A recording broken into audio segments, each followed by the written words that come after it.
let's talk about this sawtooth. We are on, well, actually, we're not going to talk about the sawtooth. We'll start with a sine wave. We are on DDS1, which is oscillator 1. It has a range of waveforms we'll talk about and a range of octave settings.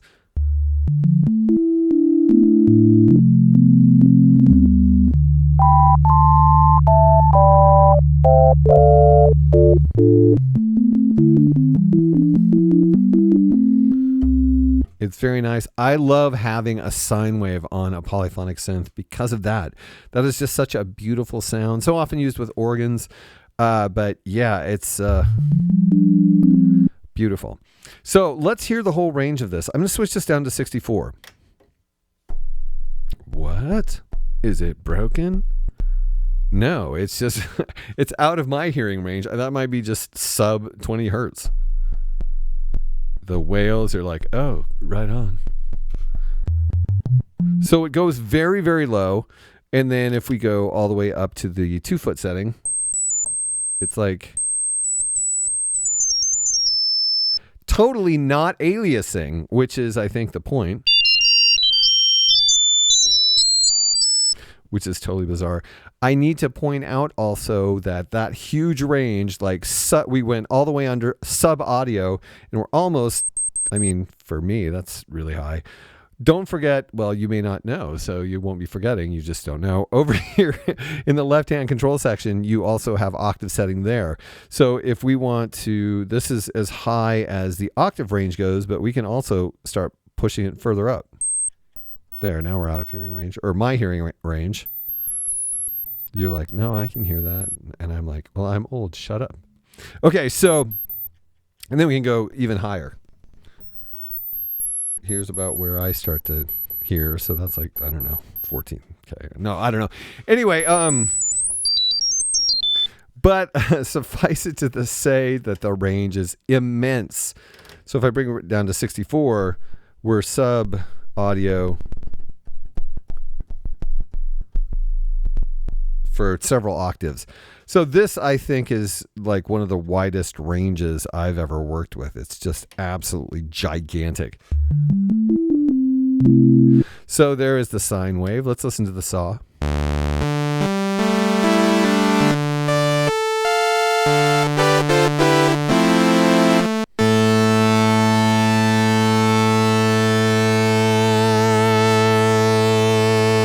There is already a natural variance between the different oscillators that kind of gives you an analog sense, despite the fact that it is not analog, which is nice because if they're all perfectly in tune, it's going to be awful. Now, I know there is a drift mode that I have not installed, which will undoubtedly make this even more functional, but that's coming in the future, apparently.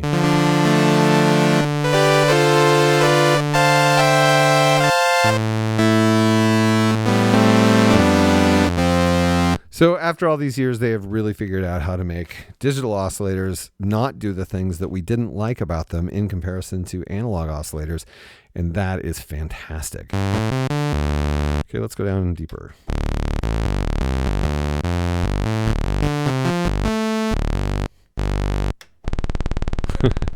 Down to the clicks, and we can go even lower. Let's go all the way down. Individual clicks, I love it.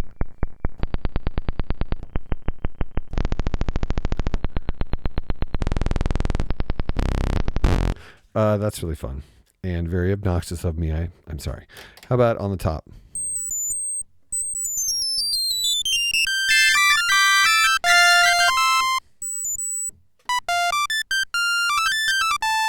Very nice in the entirety of its range. Next, we have a straight square wave.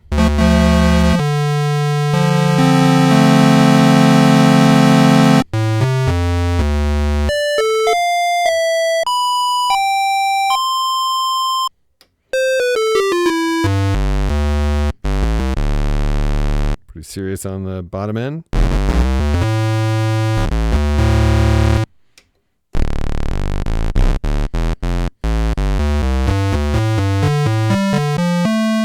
And then up in the higher range, like we'll go up to 4. Just a really nice tone. These are great oscillator sounds. And it pains me to say it. Well, it pains the old analog stalwart in me to say it, but this is, yeah, there's there's no point in like making a big fuss about the two different types of oscillators anymore, because like this sounds great. It may not sound exactly like some vintage oscillator sound, but it doesn't matter because it sounds great, and that's the important thing. But it actually does sound better than some analog oscillators that I have used, and I'm not going to name any names, but yeah, it's, again, super high. Okay, and then a triangle wave.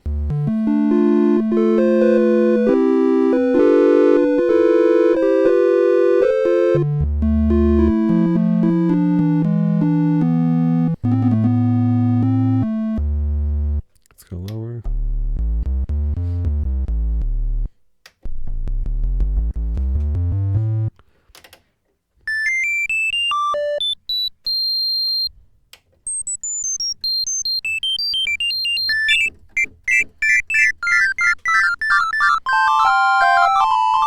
Wow, it was hard not to hit the delay there and start doing some Steve Miller stuff. Anyway, did I just invoke Steve Miller in the midst of a UDO Super 6 video?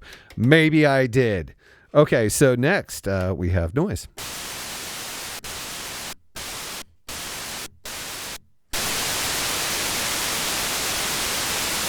So that's, and I'm just guessing, I mean, the different iterations of the noise aren't different from each other, or maybe I just couldn't tell if they were.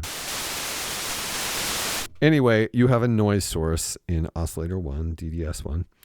Next, we're going to switch to this thing that looks like a window pane, but is actually single cycle waves, single cycle periodic waves. Basically, they have a digital image of a single wave shape that when you repeat it, it's just like a square wave repeating or a triangle repeating. They're not technically, I mean, if they are wavetable, wavetables typically have duration, but this is just a single wave. And again, people are like, Mark, why do you think you should be talking about anything digital? And I think that's fair. But yeah, so these are single cycle waveforms. And once we switch into that mode, all of a sudden our buttons down here, which we of course haven't talked about, they serve a variety of purposes, but right now, since we're in this mode and we can see that the wave button's light is on, we're now selecting a single cycle waveform that is internal to the instrument that goes beyond these basic traditional waveforms. So right now,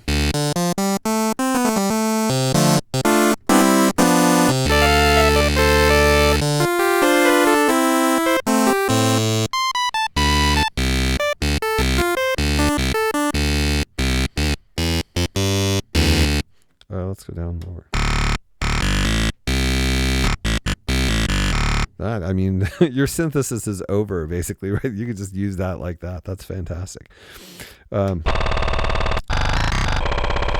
because these are weird waveforms, like you get into the low end and it's really bizarre, and you can sound effect type things. A little bit more normal near the top. So that's the first built-in one. It's my understanding that you're going to be able to load different waveforms of this type, basically different external waveforms into the system. But we'll go through the ones that are in this unit.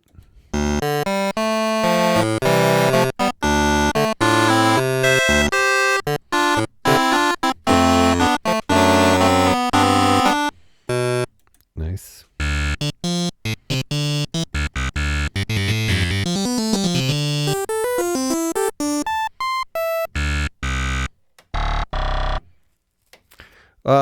Yeah, and these, I don't know what it is about these waveforms, and maybe this is, again, my digital ignorance, but they seem to have different timbral characteristics over the spread of the octaves, which I find interesting.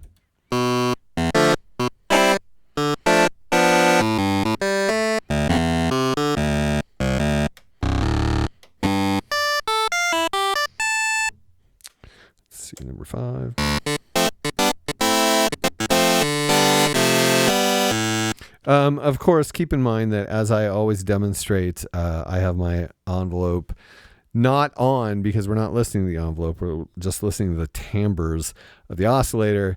So everything is going to sound like a clav when you have it set to this setting. So I'm sorry for that. But yeah, this actually really does sound like a clav.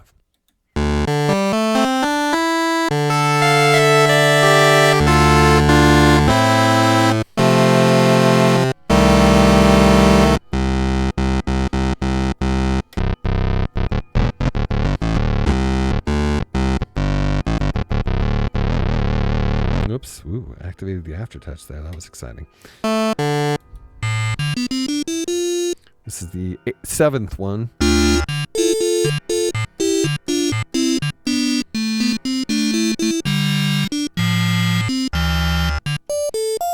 Kind of organ-like. The 8th one. Ooh, that's super clavy.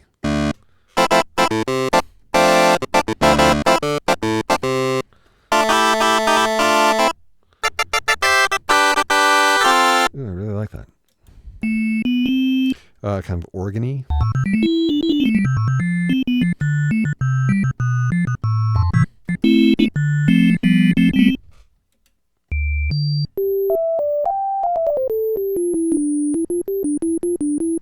You can hear that high frequency sound finally coming into audio range right around here, or audible range. At least for me, you probably hear it higher.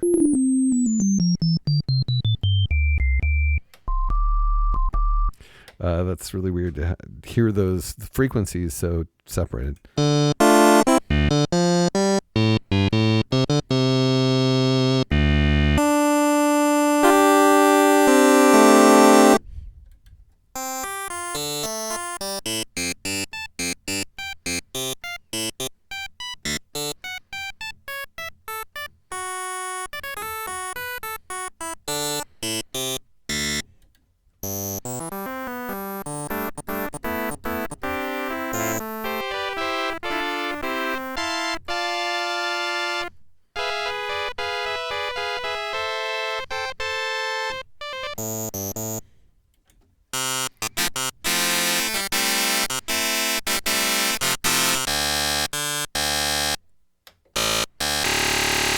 Wow.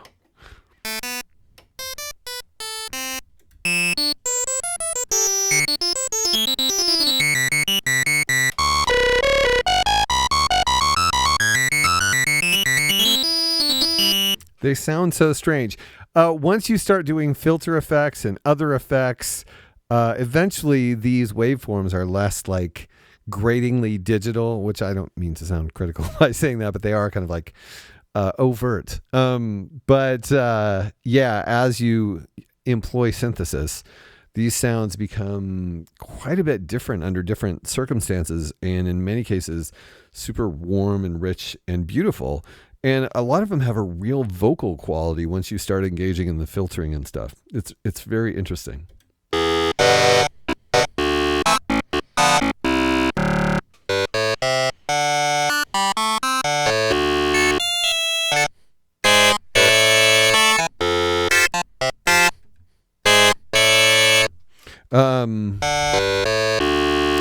And as you can see, if you follow the waves go all the way across, and they have a little legend here to show you that that's going to happen. But that very basically is oscillator 1, DDS1, and its waveforms and octave range. Now, of course, it does interact with the other oscillator and a variety of things in other situations, but we'll talk about that in different videos. All right, so that is DDS1 on the UDO Super 6.